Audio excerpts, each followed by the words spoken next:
just been to Nepal. Yes, which we will be talking about. And I'm going back. Are So you? I booked to go to Kathmandu for 3 or 4 nights, staying at Dwarika's. Yeah. And then I'm going to Dwarika Sanctuary, which is now a wellness resort, for 5 nights. Oh, wow. Because when I went to Nepal in December, I kind of rushed those bits, so I kind of want to go back and see how it is. Excellent. So when are you travelling back out there? I'm going the end of May. Yeah. It's not low season, and I think this is the thing with Nepal, is that the perception of Nepal seasonality is that it's kind of April, May, and kind of October, November, which is kind of based around the trekking seasons. So a lot of the travel trade, a lot of consumers think that is the only time you can go, but actually the only months you really need to avoid are kind of July and August. Okay. So the rest of the year you can kind of travel to. When I went in December, it was blue skies for the whole 2 weeks that I was there, really. So it'll be different when I go in June to these places, and also I'm not doing the mountains this time. Okay. So yeah. So you're just going to focus on the wellness this time? I think it'll be Kathmandu. I didn't see enough of. I think there is a huge amount of stuff to do in Kathmandu. So I kind of need to go back and immerse myself in that. It's a really spiritual destination. Yeah. It's kind of the birthplace of Buddha. There's a lot of Tibetan Buddhism, which obviously comes over from Tibet, and also it's predominantly Hindu in terms of the country, and particularly in the Kathmandu Valley as well. So there's like this melting pot of different cultures that are there. So it's a really interesting place to go and explore. It'll be out of season as well, so it'd be kind of quite nice to go, and it'd be slightly warmer as well. So we'll see. And they've got the UNESCO heritage sites there. 10 in 10 total. Wow. So in terms of the UNESCO World Heritage Sites, one of them is Chitwan National Park, which is an area that we're not covering. The other is kind of Sagarmatha National Park, which is where Everest is. And then the other 8 are actually within kind of the Kathmandu Valley, which is the 3 major ones are Durbar Square in Patan, Durbar Square in Kathmandu, and Durbar Square in Bhaktapur. Wow. Okay. But within them, there are some other UNESCO World Heritage buildings, which is kind of like the palace and other things as well. So there's a huge amount of stuff plenty to see. Immerse yourself in. And going on to Dwarika's sanctuary and Kathmandu, I know when you went to the sanctuary in December when you were there, you were doing quite a lot of the sort of spiritual cleansing, well-being routines. Is that right? Yeah, I'm not sure. There wasn't much cleansing, but there was a lot of spiritual stuff. So I think I'm still using my... you still got the band on. Still got the band on. I was really looking forward to this wellness stay because, I wanted to relax after trekking, but I had to squeeze in all the wellness things within 2 days, so it was kind of a strict trial everything, which it's like was an agenda, an itinerary, which was. But I mean, for most guests, basically, it's a real Dwarika Sanctuary. It's a sanctuary. It's on a mountaintop. You've kind of got views of the Everest Range. There's only 40 suites. You kind of check in and kind of chill out. So there's a lot of spiritual and wellness stuff. So you have an Ayurvedic consultation with an Ayurvedic doctor. They'll kind of guide you on lifestyle, cuisine, and what you should kind of do to benefit you.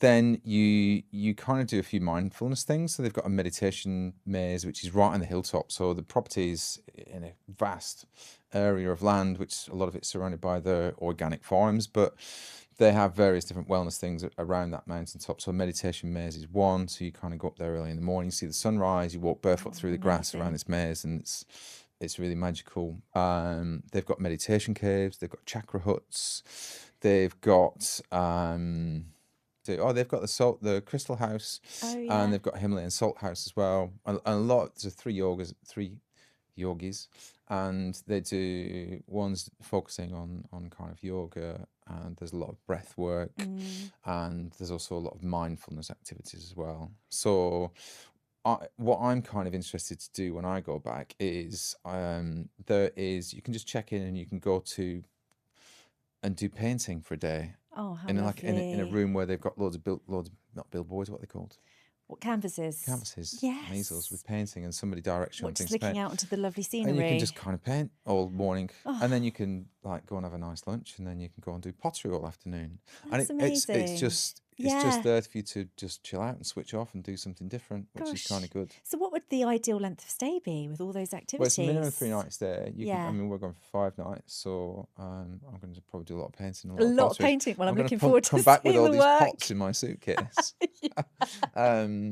So that's kind of a real switch off place. But in terms of how it fits into the Nepal landscape, so people tend to go to Kathmandu, spend a few nights, immerse themselves in the city and the culture and everything that Kathmandu has to offer. Then they'll kind of go either trekking, so usually the mountains form a part of that itinerary, whether you're doing a lot of hiking or whether you're just kind of going to the viewpoints. And then usually you chill out before you fly home and go to Dwarika Sanctuary for 3 nights after. Yeah. So that's kind of like a good itinerary, I think. But then there's other areas of Nepal that you can do. It's not Nepal's not just mountains. It's kind of like there's so much there. In terms of Chitwan National Park, Bardia National Park as well, which is there for wildlife, and it's kind of like proper safaris. You see tigers, leopards, rhinos. There's a lot of endemic bird life. So Nepal's got a lot of different stuff that you can do. It's not just the mountains. It's not just the mountains, exactly. And that's given us a really good overview. Yeah. So that was good. And then the third client I went to, so Dwarika's Kathmandu, coming back to that one, that kind of blew me away. That was the more interesting property. Yeah. Well, not the more interesting property. They're all interesting, but I think I didn't really understand the essence behind Dwarika's, and that's kind of we've got quite a few clients that have amazing hotels that are not just a building with rooms. That's kind of got a backstory, and there's a history, and there's like the barracks in Singapore is one where it's got a history. Yeah. The Siam, which is born out of a passion to create something amazing. Also, Bill Bensley designed, and Dwarika's for me was really a property that kind of grew out of a guy's passion to preserve his heritage and collect woodwork that was being thrown on fires and on tips as the architecture of Kathmandu modernized into more kind of Western architecture. Yeah. So a lot of these Nuari, Nuari is kind of like the ethnic group within the Kathmandu Valley, always used to have woodwork on their windows and doors, and that would be a representation of who was in the house and what their religion was and how many lived.